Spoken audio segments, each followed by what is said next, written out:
안녕하세요. 부산부동산 스터디입니다. 11월 26일 1일 브리핑 해보도록 하겠습니다. 무너지는 대형 고가 아파트들. 해운대 아이파크 마이너스 25% 하락, 삼익비치 마이너스 23% 하락. 이 하락률이면 웬만한 중산층이 사는 아파트 가격 한 개씩 날아가는 정도인데요. 가격이 오를 때는 사람들은 이것을 보고 오르는 곳을, 해운대 아이파크나 삼익비치가 오르는 곳을 보고 열광을 했습니다. 왜? 낙수 효과를 기대했으니까. 하지만 지금 낙수 효과는커녕 똥물을 뿌려대고 있네요. 대형 롯데캐슬 레전드 6억 붕괴 초읽기에 들어갔습니다. 한창 때 전세가 6억까지 갔었거든요. 지금 매매가가 6억이에요.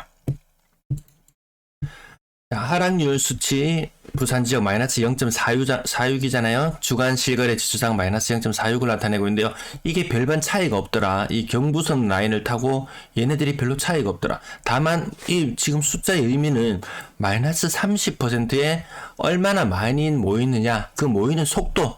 인천은 시속 80km의 속도로 마이너스 30에 몰려들고 있다. 그 정도의 느낌으로 보시면 됩니다. 간혹 40% 정도 하락하는 거래가 뜨문뜨문 나오기도 하지만 지금의 하락의 초점은 마이너스 30%에 맞춰져 있다. 올해는 마이너스 30%다. 올해는 뭐가 이슈가 되었나요? 금리가 이슈가 되었고 물가 인상이 이슈가 되었어요. 요때가 지금 마이너스 30에 줄을 맞춘단 말이에요. 그럼 내년에는 뭐가 중점이 맞춰지죠? 침체? 불황? 그러면 마이너스 30%선 올해 하락에 그칠 것인가? 아니면 본격적인 침체와 불황을 경험하는 내년이 정말 가장 큰 부동산이 침체를 겪을 것인가? 내년에도 뭔가 하나가 더 올 것 같은 예감이 들어요. 여기서 급반등을 기대하는 사람, 지금 아마 그 숫자는 점점 줄어들고 있는 것 같습니다. 왜? 서울에서 충격, 인천에서 충격, 경기도에서 충격, 인근 울산, 대구에서도 충격적인 소식들이 전해져 오고 있으니까요. 네, 11월 24일 이 그저께 자료, 일부 자료 오류 있었는 거 다시 한번 말씀드리고요. 매도 물량, 임대 물량 살펴보시면은 매물은 감소 추세, 전국이 감소 추세. 요 감소 추세의 선봉에는 서울이 서 있었습니다. 지금 현재 41,800개 아주 소폭 증가했습니다. 토요일은 원래 소폭 증가한 날 맞죠? 전세 물량도 소폭 증가, 월세 물량도 소폭 증가, 전체 임대 물량 29,000개 정도, 연초에 13,000개였거든요. 2배 훌쩍 뛰어넘었죠. 거래량 29건, 이런 거래량 본 기억 아마 잘 없을 거예요. 29라는 숫자 본 기억 잘 없을 거예요. 거의 없을 거예요. 야, 규제 해제 효과가 이렇게도 안 되나? 20% 효과도 나타내지 못할 정도로 좀 실망스럽습니다. 자, 요거 노란색으로 표시했는 거 우측 가장 상단에 260, 요 숫자는 이틀치 거래량이 집계되는 날은 80건, 그 외의 날은 45건 정도 거래가 일반적인 거래 형태였거든요. 왜? 지난달 자료들 요런 것들의 형태를 대충 보면 그 정도 거래는 되겠구나 싶었습니다. 하지만 기대치에 훨씬 못 미치는 232건의 주간 거래량 나타냈습니다. 이 상태로 마무리되면 이번 달 거래량 1200건 돌파 못해요. 이거 1200건 돌파 못합니다. 그게 얼마나 심각한 건지 아시겠죠? 규제 해제했는데 효과가 없다라는 그런 말이거든요. 자, 해운대 아이파크, 삼익비치 대형 평형의 고가 아파트들이 똥물을 뿌려대고 있더라. 한 25% 정도 되는 하락 보여주고 있고요. 보합권의 거래 하나, 대형 롯데캐슬 레전드 자주 언급이 되는데요. 세대수가 있다 보니까 자주 언급이 될 수밖에 없는데 16층, 14층이 한 장 때 9억 7천이었는데요. 지금은 16층이 6억이에요. 그 밑에 전세가, 제일 밑에 괄호 안에 있는 전세가 봐야 되죠. 한창 때 최고 전세가 6억까지 갔었다는 말이에요. 매매가와 전세가가 같아지는 현상. 전세 살던 사람들이 갑자기 집주인이 되고 갭투기를 했던 이 투자자들이 갑자기 또 세입자로 바뀌고, 이런 현상들, 이 자산의 이 뒤섞임 현상이라고 해야 되나요? 이런 것들은 위기가 찾아올 때마다 그런 일들은 늘상 있어 왔던 것 같습니다. 네, 한 35%, 30에서 35% 정도 하락하는 모습 보여줬고요. 나머지 가격들도 대형 평형 가격 버텨내지 못하더라. 20% 정도 하락하는 모습. 온천 3점 그린코어 더 베스트 가격 20% 정도 하락하는 모습. 일광자이 부르죠. 일광자이 이거 사람들이 비아냥댔던 거 아니에요. 이거 10억 간다고 이야기했는데, 네, 님 말이 맞습니다. 요거 두 채 합치니까 10억이네요 라고 누가 인터넷 게시판에 어제 제가 보여드렸죠. 그거 캡처해서 잠깐 보여드렸었는데, 한창 때는 정말 잘 나갔구나. 거의 7억에 육박했던 물건, 전세 가격도 4억 넘어간다 그러면 그래도 그 지역에서는 좀 이름 깨나 알리는 그 정도의 모습을 나타내는데, 신축의 프리미엄이 빠지니까 당연히 이 구축들이 이제 준신축 이제 2년 차에 접어드는데요. 가격도 그렇게 크게 힘을 못 쓰는 모습이에요. 근데 분명 문제는 뭐냐면은 일강 푸르지오 요런 모습처럼 일강 자이 푸르지오처럼 이렇게 가격이 많이 오르게 되면은 21년도에 아름다운 꿈을 꿉니다. 2020년도에 입주를 하고 21년도에 야 이거 지금 7억이 넘어가는데 나중에 요거 8억에 팔고 다음에 또 이동하고 머릿속으로 이미 이걸 다 그려놓는단 말이에요. 근데 모든 게 한순간에 다 어그러져 버려요. 지금 이거 5억 팔아가지고 지금 어디 가겠냐 이런 생각 때문에 많이 주저앉는 그런 경우를 볼 수 있는 것 같습니다. 신화명 리버뷰 자이 아파트 20% 정도 하락하는 모습, 나머지 10% 정도. 갑자기 이 양극한 모습 보이시나요?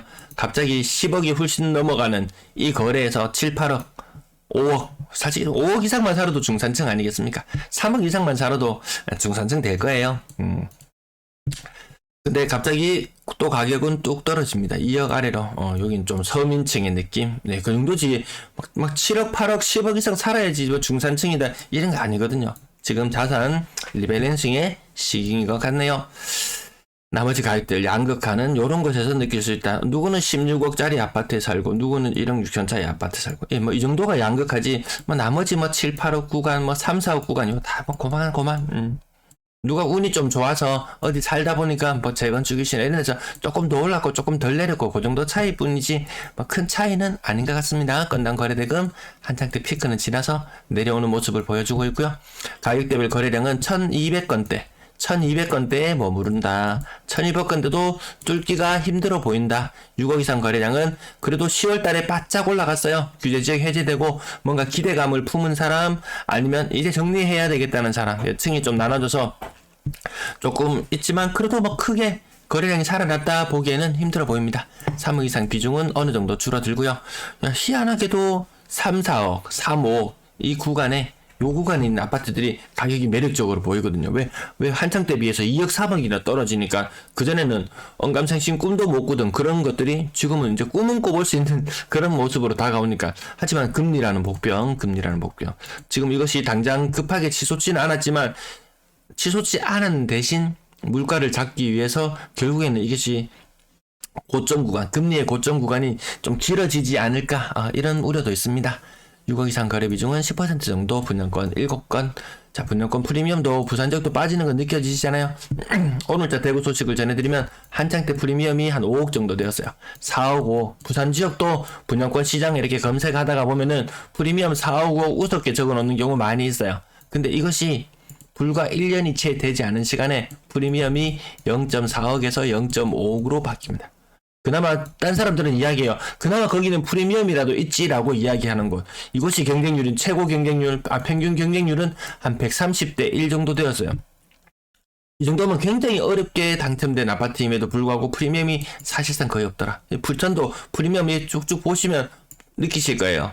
기본 2장씩 피가 빠지는 고점 대비 피가 빠지는 현상들 보시면서 준신축 아까 보셨던 것들 힘 못 쓰는 모습들 서로 다 연계되어 있습니다. 하지만 지금은 가장 큰 것은 전세 시장이다.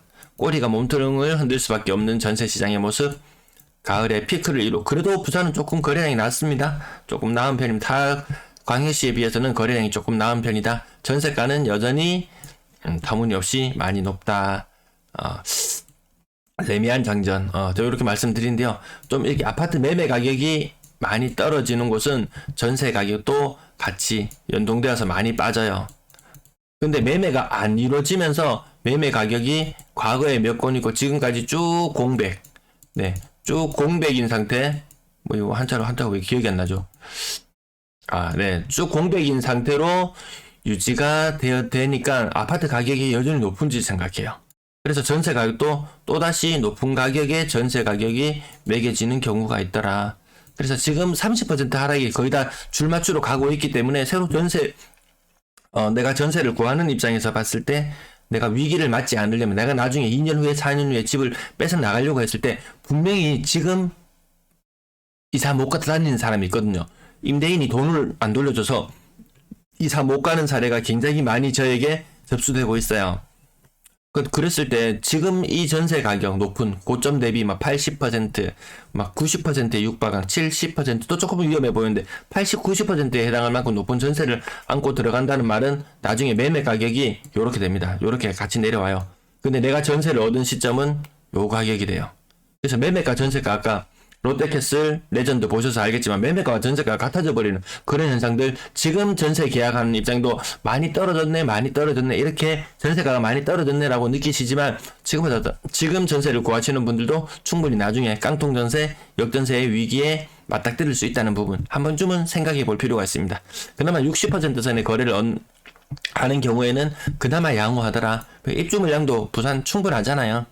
그리고 매물도 충분히 많이 나와있고, 세대수 증가분을 제가 찾아보니까요, 올해 한 1만 세대 증가했나요? 네, 부산의 세대수 증가 1만 세대 정도에 그칩니다. 그럼 21년도에는 세대수가 얼마나 증가했나 이런 거 찾아보면은 한 3만 세대 가까이 증가했던가? 20년이 3만 세대 증가했던가? 요거 다음에 제가 자료 찾아와서 한번 언급해 드릴게요. 세대수 증가가 굉장히 둔화됩니다. 그러니까 당연히 전세 물건은 나와 있는데 여기 누가 들어갑니까?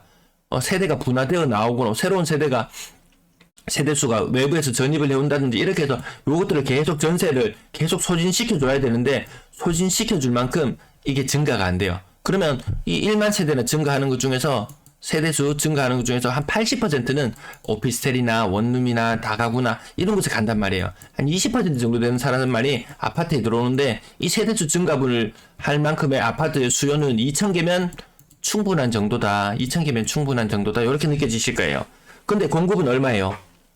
공급은 2만 세대 이상의 공급이 이루어지고 있죠. 물량 소진을 할 수가 없어요. 기존에 있던 사람들도 팔고 떠나는 마당에, 그래서 소진이 쉽지 않은 부분. 근데 10가지 이유, 100가지 이유를 대라면은 다 들 수 있을 거예요. 오를 때는 뭐 5만 이유 다 붙여서 오르듯이 내릴 때도 온갖 이유를 다 찾아볼 수 있는데 여러 가지 요소들 기회 될 때마다 한 번씩 다뤄드리도록 할게요. 네, 앞부분이 길어져서 뒷부분은 조금 지나갈게요. 4억 이상 비중 확실히 많이 줄어들죠. 8% 수준까지 떨어졌어요. 2020년 초반까지. 그러면 더 떨어집니다, 이거. 2020년 가을 분위기 날 정도의 비율이고요. 아마 이 비율까지도 저는 떨어진다고 봅니다. 2%, 3% 정도 비율만이 고가의 전세에 살 가능성이 있을 것이다. 평균 전세 가격 연초 2억 5천만 원이던 것이 2억 3천만 원 수준으로 떨어졌고요. 월세 거래량 남아 양호한 흐름. 요때 한창 언론에서 전세 시장 위태위태하다라는 말들을 내보내기 시작할 때였거든요. 그러면서 집 사라고, 이게 전세 물량이 위태하다고 했던 이유는 전세 물량 위태하니까 지금 집 사라고 군불떼기 위한 작업이었는데 웬걸 이 구매를 생각하고 있던 이 층들의 생각은 반대로 옮겨가 버렸어요. 월세 시장으로 건너가 버렸어요. 좀 아이러니한 그런 모습입니다. 평균 월세 가격, 임대 거래량 2631건. 지금 올라가긴 올라가는데 요만큼 1월달까지 올라가줘야지 문제가 해소되는데, 아까 세대수 증가 말씀드렸다시피 세대수 증가가 많지 않아요. 기존의 갱신 거래도 굉장히 많습니다. 이동이 쉽지 않은 그런 모습을 보여주고 있습니다. 네, 시청 감사합니다.